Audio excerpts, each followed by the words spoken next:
It's interesting to see what people are talking about today. I'm not particularly a big fan of Christmas as it was, but every day when I read the group, I've decided I'm a fan of Christmas less and less. I can't believe that just 1 or 2 days of the year create such an amount of noise and fuss where it gets so stressful that the benefits and the disbenefits are probably equally balanced. So whilst there are some lovely moments over Christmas, it sounds like there are just as many shocking ones.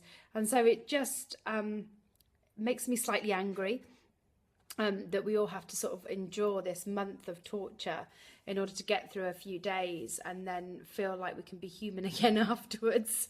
It's utterly ridiculous.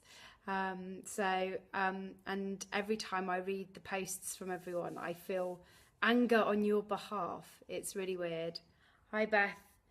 Why is there only 4 people? Okay. So everyone on the group is talking a lot about first, because for many of you, this is your first Christmas, either trying to moderate or trying to change your drinking, or the fact that you've quit and it's your first sober Christmas. And there are anxiety on 2 sides, actually. One is that that you're feeling lonely and left out. And the other is that you can't deal with the social bits. And in between that is the fact that some people are worried that they haven't been invited to enough social things, and other people worrying that that makes them less fun and too sensible. So I thought we would touch on a few things today. And after the recent discussion, I've used a bit of paper to write it on today, which means I'm going to be looking down rather than to the right. But this is a slightly more free-flowing discussion, I think, today, so do feel free to butt in if you want. When is it that going to a party was about spending time in one space with lots of people that we know or like or feel similar to us at one time, into a thing that can only be endured if we've got alcohol with us? There must have been a point in time in our lives when party was about the company and not about the substance. And although for many people it's also not necessarily about the substance, it is about the party, many of us feel that we can't do a party without the substance, even if we might be a moderate drinker generally. And for us, you and me, I imagine parties stopped being about the people and more about how much we could shift down our throat at any one point in time, and an excuse to overindulge in drink. So it went one step further for us. And I asked that question because I wonder if it's possible to bring back that magic of spending time with people when it is about the people and not about the party, and it's not about the substance, it's not about the event that's been created, but that simplicity of being with people, and stop that idea, that myth that has perpetuated that the only way we can show that we're having a good time is if we've got a drink in our hand and if we stay till the end. And so in order to do that, I think we need to be able to step back from where we are at the minute. So at the minute we're in high sense of anxiety because we're being invited to parties and events and social occasions where we're feeling like we're the odd one out because we're not drinking. But actually, nearly every party I've been to over the last few weeks, I haven't been the odd one out because I'm not drinking. I've actually been able to step back and notice that a lot of the people in the room are not drinking either. And actually, it's not as odd as it seems. It's actually quite normal. And for people who have never had an issue with alcohol and for whom drinking's not big for them, going to parties and not being drunk or not holding an alcoholic drink is normal. And they enjoy themselves. And I think we should aspire to get to that position. And that's a bit difficult at the minute because we're trying to learn a new habit and learn a new way of being without alcohol. But I think being able to look and reflect and take some time to look at our surroundings and the people in them, I think we can begin to see a different pattern emerging. So I think that one of the things that we need to do is to begin to, and I talk about this all the time, so I feel like a bit like a broken record, is to reframe what being social is to us. And being social is about spending time with people. As human beings, we need to spend time with people. We need to spend time with people like us. I mean, if we were to all turn up at a meeting of people that weren't very much like us, I'm trying to think of an example that doesn't become NPC or might upset some people, so I'm not going to. But generally, we don't like to spend time in a room with groups of people that we don't like, that don't feel like us, that don't share the same views and values as us. And we would not enjoy that party. But if we're going to a party where we are spending time with people who do share those values with us, then that's actually why we go to a party, to feel a sense of connectedness, to feel a sense of solidarity, to feel a sense of place in the world, to be able to talk at ease with people who share similar values to us. And it's those values and that similarity that means that we can go to a party and talk openly and freely with people, not the fact that we've got a drink in our hand. And so begin to see parties as places where you can meet your tribe, people who think and feel a bit like you, people that you've got something in common with. And stop seeing them as events which need to have alcohol to endure them. Can you imagine you're being invited to something social, something that we need to do as human beings? Why do you need alcohol to endure it? If you're only going to endure it, then don't go, because why would you go to something that you don't enjoy? And instead, think of it as a place where you get the opportunity to meet some people and talk about some things that may energize you. Now, and this will be different for different people. So I always use the example of me and UC in this sort of thing, which is that UC's more of an introvert than me. I know that will surprise you all, but for him, he gets a lot more energy from being able to spend time on his own, particularly away from me, but generally time on his own.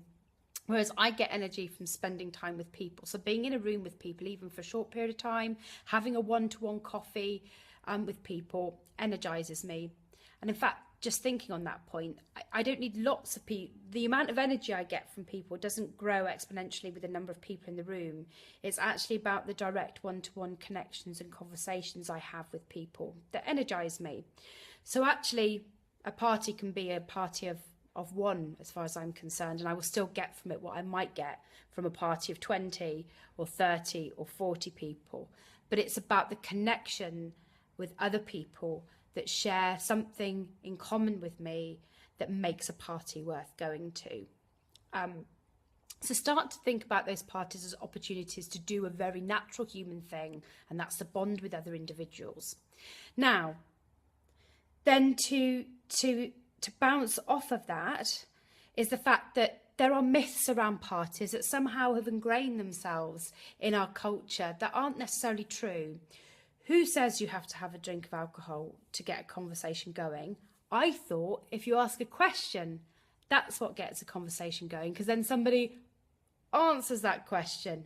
Boom, there you are, you have a conversation. Why do you need alcohol to ask a question from some people that you have something in common with? It may be that you've just got a host in common. It may be that you've got work in common. It may be any other things, but it's partly why we end up asking the same questions. Do you remember when you go to university and the first 3 questions everyone were asked were, what A levels did you do? What degree are you doing? And where are you from? They're simple questions. You don't need any specialist information or knowledge. You don't need to be the wittiest person in the room to be able to ask 3 simple questions of people. So it might be that you want to start thinking about questions you want to ask people and regain, because it hasn't gone away, but regain that talent you had for starting a conversation without alcohol, because you certainly had that talent when you were 5 and when you were 15, and probably until the day that you started drinking you had that talent. So it's there, you can do it. It's absolutely possible. So that myth that you need a drink to get a conversation going is wrong for a start. The other myth is that you have to stay in the end to the end to enjoy yourself. That's not true. You go when you want to go. You go when you're not enjoying yourself anymore. You're going when probably in this occasion when people are getting quite drunk. Nobody says you have to stay at anything. People have invited you to come along to a party between a certain time and a certain time, not that you have to come at a certain time and only leave at a certain time. So again, this myth that we have to stay a long time at a party is ridiculous. Talk to who you want to, spend some time, ask some questions, meet some people you've been hoping to see, but you do not have to stay to the end of anything. You do not have to stay at anything you do not enjoy. But I suspect that most of the unease that you, is it awkward small talk? I mean, everyone says this, even people that are drinking. Oh, small talk's so awkward. Yes, it's still awkward. I've had 5 glasses of wine. That small talk is still awkward. It's just awkward. Full stop. It's awkward because somehow we've lost that innate talent to be curious about other people. And whether you're drinking or not, the only way you're going to make a conversation happen is to ask questions of people. Be curious. Find out more about them. You may find out you don't like them and then you need to move away. But you need those skills to do that. Alcohol doesn't do any of that. Oh, it was a terrible conversation. I couldn't leave, so I just kept drinking. What sort of madness is that? If you're in a conversation and you want to leave, think of a way to leave and just do it. I know that's easier said than done, but until you start learning some of these skills, you're going to keep falling back on alcohol as being this magical substance that helps you be at parties. And all it did was allow you to endure somebody's conversation for a bit longer. How bonkers is that? Oh, I couldn't do small talk, so I drank loads. I couldn't be bothered to ask any questions, so I drank loads. I couldn't say, oh, I need to go to the toilet, or I'm going to go and talk to somebody else right now. That's okay. So I drank loads. It's not a magical property. It's a bloody excuse. And you're all better than that. She says drinking her tea so she can have the energy for the small talk with you lot. Such a hypocrite. So start to get rid of those myths. Use some logic, because you're all clever people. Use some logic and say to myself, is it really true that I can only talk to people with alcohol? Is it only true that I can enjoy myself at this party with alcohol? Is it only true that I can start a conversation with alcohol? Is it only true that I can endure a conversation? Start to really tear up those thoughts and those expectations and realise that you're going through a process of change, and therefore you have to rewrite the rule book. And the rule book now is all about what makes you happy in a certain situation and what you think's right. So this is about change, and the reason why you're feeling all of these occasions are difficult for you or awkward is because you're going through a process of change. So you're hyper aware. You're hyper aware that this is the first time you've been to a party without alcohol. You're hyper aware that you're in the middle of changing your drinking, so you're feeling a little bit more awkward. You feel hyper aware that you are not. That you are probably self-editing a little bit more because you haven't got alcohol just to get rid of those inhibitions, so you feel slightly more awkward. But that's because you're going through change and you're aware of it. It doesn't mean that you're all those things. Oh my God, I'm so boring now. That's not true. You're different now. You're learning new skills, and just because you feel awkward today, it doesn't mean by next Christmas you won't feel actually far more relaxed. Like I say, changing your drinking, you will some things will suddenly click into place, and you won't ever notice the day that happened, because it's like a broken bone. It will suddenly all knit together, and suddenly you won't feel awkward in conversation anymore because you're used to being in conversation without a drink in your hand. You've undone that bit of learning. You will actually still feel quite funny and witty and realise that you didn't need the alcohol after all, because that sense of change has gone and that sense of normality has begun to come in its place. So you have to stick with it, but it will get there. Trust me, I now don't feel awkward at all without a drink in my hand. I feel exactly like the person I feel I should be. And I think that's where you need to be striving to, because alcohol, ultimately, if you think about it, you're here because you wanted to change it, because it made you feel like somebody that you're not. It made you feel like a different person. It makes you feel like not who you want to be. And so by changing your drinking, you're trying to rediscover you and find that person that you were. And so you're going to need a little bit of time to get there, but that's what you're striving towards. So this is a bit of awkwardness. This is a bit of awkwardness during a party season, which makes it feel even more awkward. But you're going through a process to get to where you want to be. So accept that you're going through a process of change. And remember, life isn't constant, you know. We change all the time. Your drinking hasn't always been like this. It's crept up steadily over the years, or there's been a life event that has triggered something that means you're drinking more, or you're in a boring job, which was what my issue was. always quite a big drinker and then suddenly an even bigger drinker.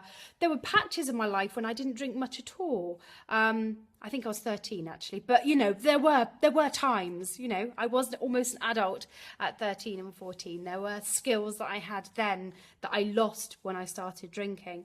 So life isn't constant. Life goes through change, and what you're doing is going through a really big patch of change, and nothing has to always be the same. That also means that the how you deal with parties and social situations has to change. And one of the things that amazes me is that we often use the fact that our social life will have to change, or we have to give up our social life if we want to change our drinking. And so some people use that as a barrier to not even try in the first place. And you won't believe how big a barrier that is. When actually the truth is that most of the time we all drink at home. It's nothing about being social. We've actually got a drinking at home habit where occasionally we also drink when we're out. But we use the excuse of feeling more awkward when we're out, or not wanting to give up going out as a reason for not changing our drinking. If you really logically unpick your daily drinking habit, you'll realise that a large majority of it isn't about being social. So stop using being social as an excuse to not give up, or as a way to try and justify moderating if moderating isn't working for you. So begin to really see logically that actually to get to the person that you want to be, to rediscover who you were, you need to go through this period of change, this feeling of awkwardness, this feeling of discomfort in social situations. But it's not the end of the world, because you are not out every night of the week being social. You are still having to deal with the fact that you were drinking mostly at home, or on a one-to-one basis with other people. And you change as you get older anyway. So again, just because you were partying at 20, you've got this mythical view of who you were as a drinker when you were 20. I was at parties all the time. I'd go clubbing till 5 in the morning. Actually, when I went clubbing, I didn't drink, but that's another story. I did all of these things, and part of us are being nostalgic for the fact that we're not 20 anymore, or nostalgic for times that actually, if we think about it, I didn't go clubbing every weekend, nor did you. There might have been a period, I did one summer when I went clubbing several nights a week for like 3 months, but it wasn't forever. We have this nostalgic view of the past, and we sort of want to get back there because we feel that was a nostalgic view of those times. But the truth is we've moved on in life, we've changed, we've got families, we're working, we've got responsibilities. And so why don't you accept that this change in your drinking is part of a change in priorities over and your life overall, and it's okay that you're not doing the things that you were when you're 20, and that you've got to find new ways of being who you are now in this phase of your life.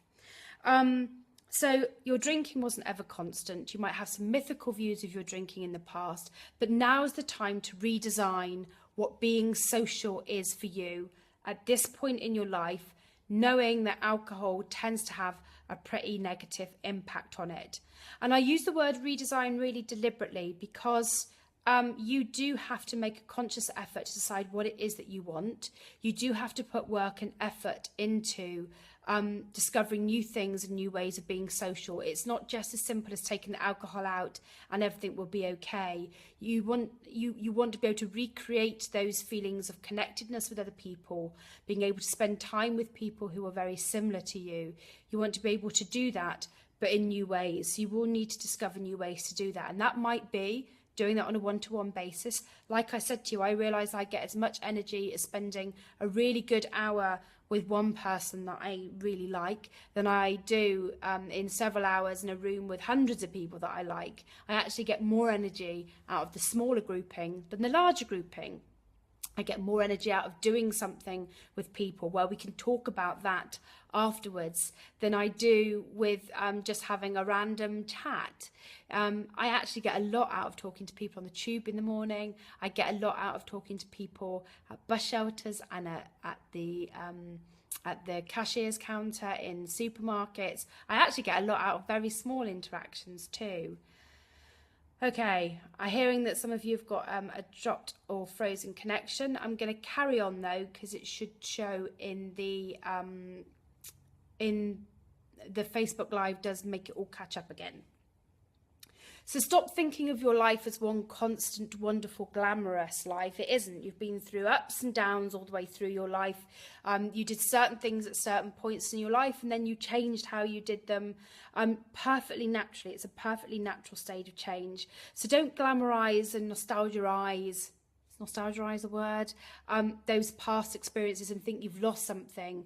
This is all about what you're gaining going forward and finding new ways to connect with people. And I talk about that deliberately because you're all talking about, there's a lot of discussion about feeling the odd one out at the party. And as I said, actually, when you go into the party, you'll realise that you're not the odd one out. There are lots of people that aren't drinking, particularly when you get to being over 30, and when you start to be in more mixed company, and particularly mixed age company, and which you might do if you're at a work party, and you may even be in quite a mixed ethnic group of people, and you'll suddenly realise around you are tons of people not drinking, and you've never noticed before, and you've never noticed because you've been too worried about how you're going to get wine and beer down your neck during this party rather than on what's going on. So you need to redefine what normal socialising is for you. You need to recognise that you did a lot of drinking at home anyway, and those were never social events.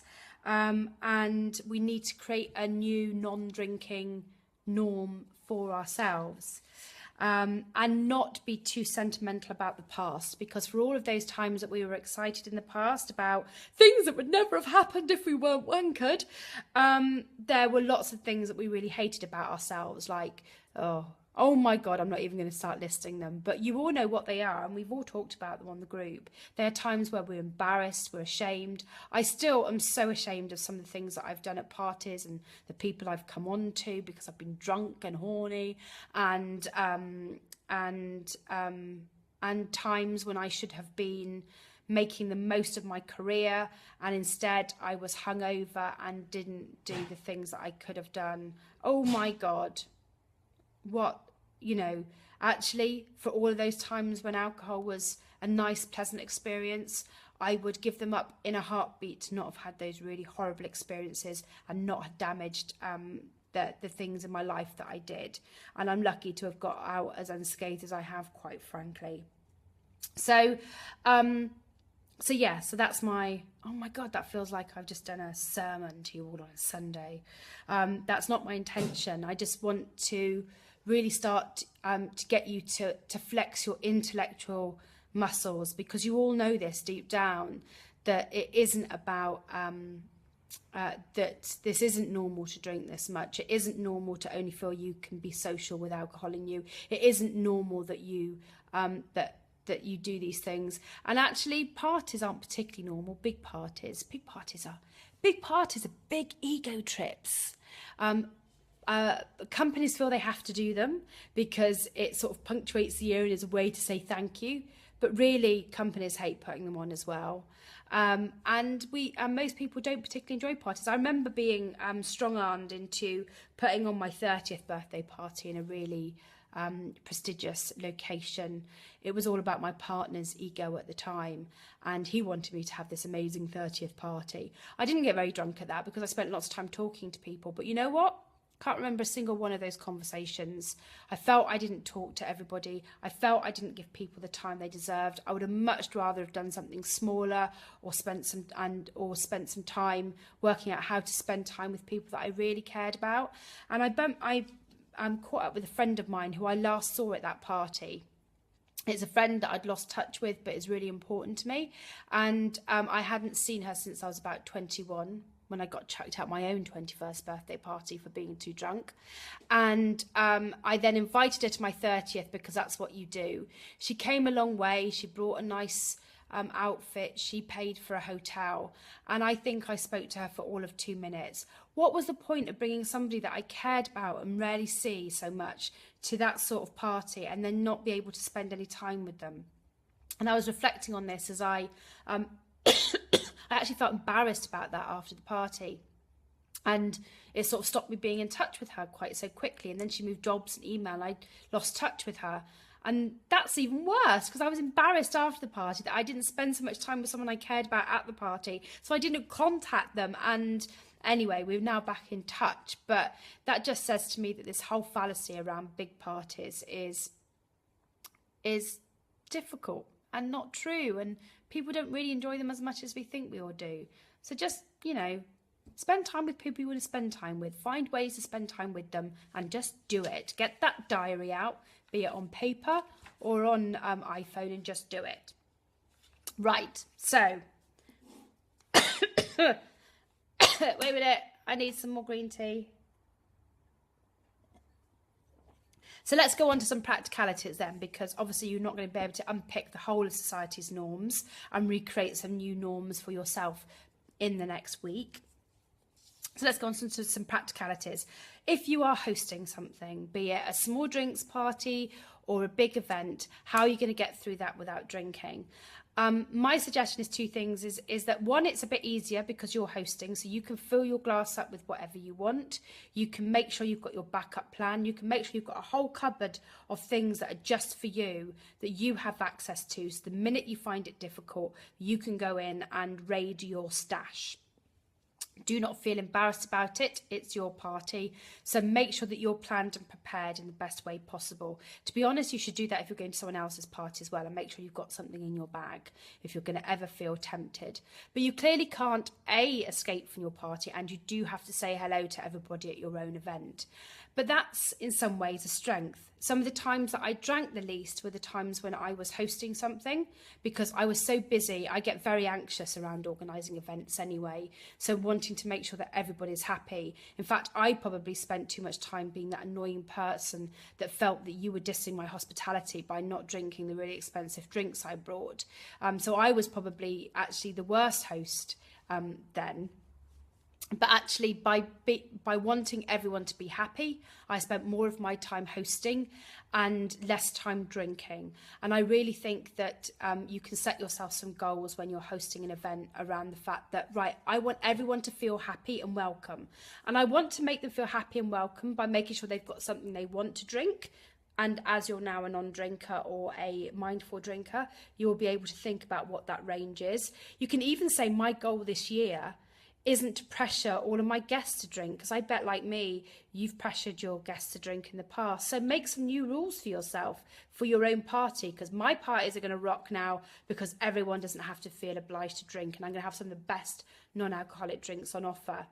And so make sure that you spend your time, making sure you speak to the people that you really want to speak to, because when you're hosting parties, you don't always manage that either. So make sure that in your RSVP list, you make sure you've got a hit list of people you want to talk to.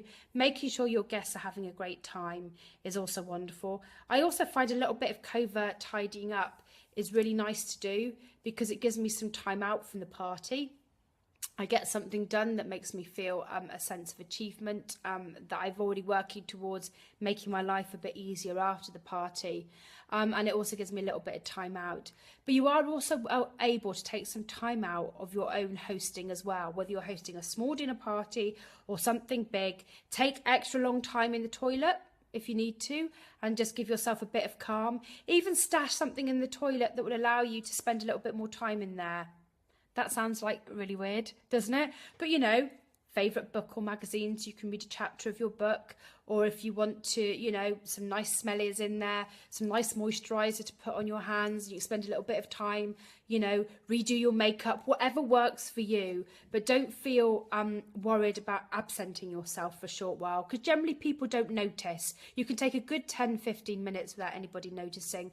You can also say to your partner, during this event, it's really important to me that I get some time out. I will certainly be there to do everything and clear up and everything, but if I could have a few 15-minute breaks, that would really help me. Is that okay with you? And would you like to do the same?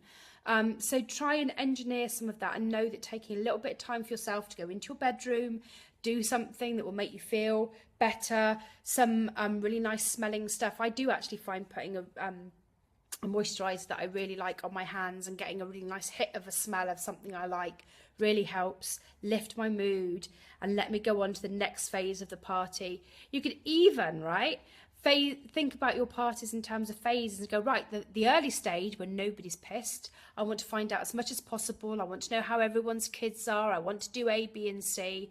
The stage of the party when they're all a bit more pissed, I'm going to spend more time taking bits of breaks, doing things that I like, maybe doing a little bit of tidying up so I can lessen my load for tomorrow, because they'll all be getting on and sorting stuff out, and so they won't notice me so much. So start to plan your party in terms of the phases of the party they'll be in, and start to plan your time. Then somebody was talking about they want to feel less sensible. And this is a really interesting concept, and it sort of comes back to that bit that I said before, because what really is sensible? Is sensible drinking so much that you make yourself feel ill the following day and possibly the following subsequent 2 days? Is being sensible working towards a goal that's really important to you? Is sensible looking after yourself for the long term? Well, it is. And is that such a bad thing?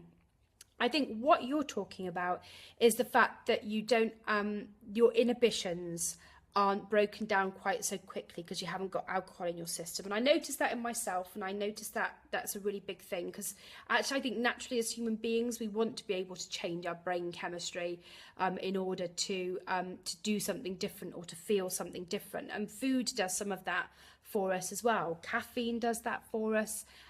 You know, that we naturally crave substances that do that. But what alcohol does very brilliantly is break down those inhibitions and make us laugh a lot louder and say things very quickly that we might not, if we're thinking, say out loud. And all I can say is actually what happens over time when you change your drinking is your judgment begins to change.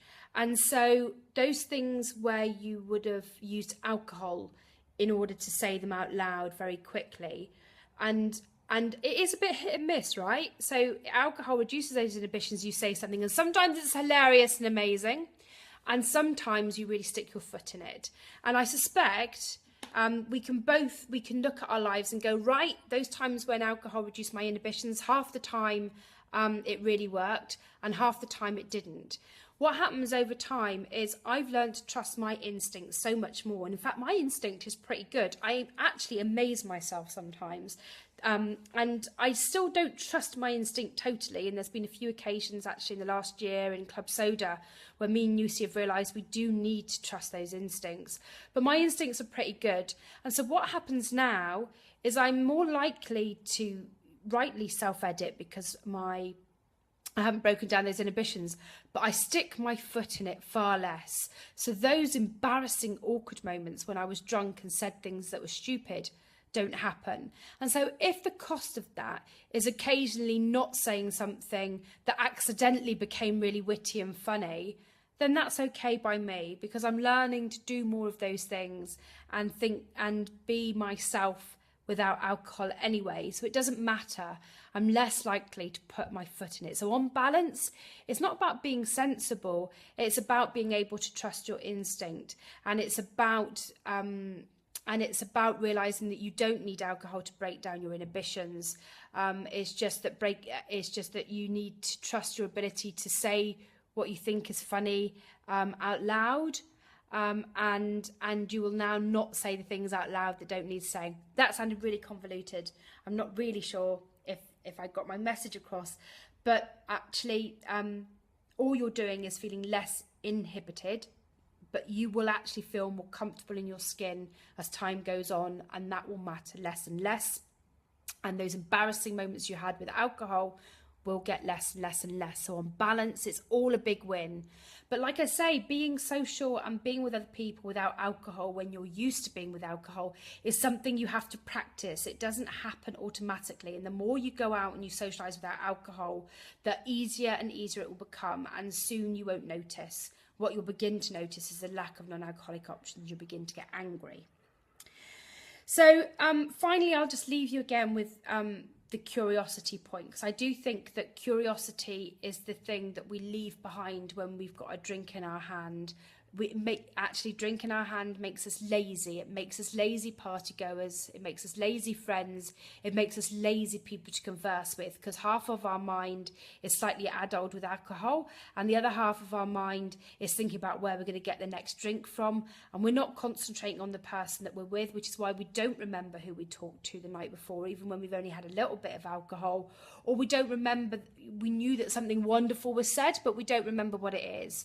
So instead of thinking that alcohol needs to get us that conversation we think is important, that conversation that we don't remember the following day, think, I'm going to be curious. I've got 3 questions I want to ask everybody that this evening, and I'm going to remember those conversations and contacts the next day. I might even follow them up. I've done that loads more since I've given up drinking, actually follow up people that I've met at parties and said it was really great talking to you. I really enjoyed the evening because I talked to you.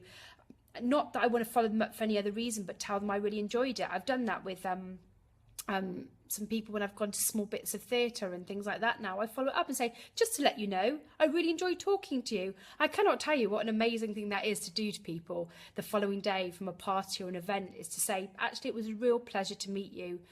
We should do more of that. That's a way to make ourselves and other people happy. So I'm going to just check. Wow, there's only 4 of you on here today. Cool. There are no particular questions, but I'm hoping that what I've done is covered some of the stuff that people asked for today who want to watch in the rewatching. I just come back to this time and time again. You will, the more you do it, the more comfortable you will feel not drinking at events. That there are myths around events, that things are wonderful and amazing, when actually, if you really reflect on parties you've been to, it's not all that once the drink has got flowing. The best bits have always been at the beginning. And what happened to us making friends with people, before we drank, we made friends with people all the time, our own age, people who were like us all the time, people we had something in common with, people we went to school with. We did it all the time. It is possible to do this, people. It is possible to become that person that you once were, that didn't need alcohol to build strong, reassuring friendships, that meant, that we didn't have to have a hangover the next day or make ourselves feel ill or damage our health for the longer term. And at the end of the day, does it make any sense to go to a party and drink? Is it taking us further away from our goal, or is it taking us closer to our goal? Our goal is here for the long term, people. We're working towards it. Don't go to a party and give in. Go to a party, learn, build and strengthen those social muscles, because only then will it get easier the next time and the time after that and the time after that. So see Christmas as a real big intensive course in being social without booze. Run that gauntlet, come through it and go, wow, I did 10 parties. I remember them all. I spoke to some great people and I've improved my health, maybe apart from a few mince pies, and feel a sense of achievement, because actually that's what you would have done. And it means those parties that you get to in the middle of the year in the summer, or at the end of the year next Christmas, will feel like a doddle compared to this one. You'll look back on these Christmas parties and think they were an excellent training ground, and I'm glad I did them, and I'm glad I did them sober. Right, I will see you all on the group a bit later anyway. See you later. Bye.